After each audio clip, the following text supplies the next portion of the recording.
Hi guys! For today's video, matutaog palengke and mapalitag rambutan.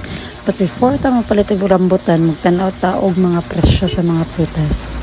Kung napansin ninyo, dagan kay mga prutas baligya karon. It is because season na karon.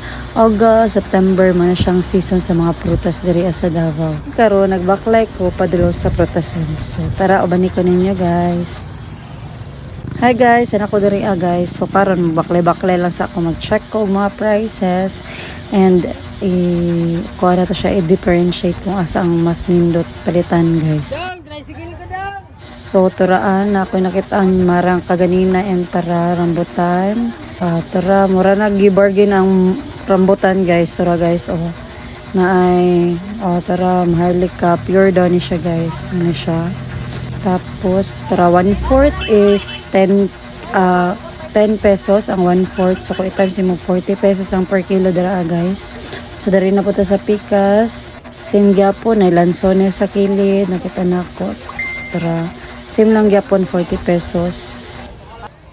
Kaya guys, na ay durian. So, na ay tara, 15 ang 1/4. So, tag 60 ang kilo sa durian. Tara pa, na ay 1/4, 20, 1/4. So, 80 ang kilo sa lansones guys. So, dagan jud kay kag mapilian diri guys. So, tara, gwapa og daglay.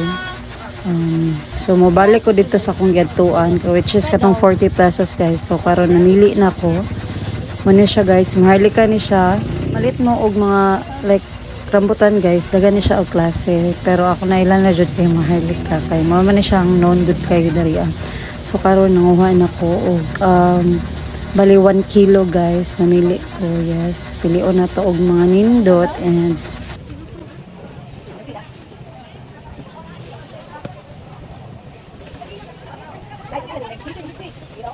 ipa-check na nako guys kung nakaabot ba 1 kilo ako ang gipangkuha. So ano na siya, so wala pa daw na abot og 1 kilo. So namili kog dungag and naman ako palit guys. Karon guys man ako napalit 1 kilo 40 pesos. So kung gusto mo malit og prutas guys, ato lang og bangkerohan, daghan jud kay magkapilian guys. And maulan to. Thank you for watching. Bye.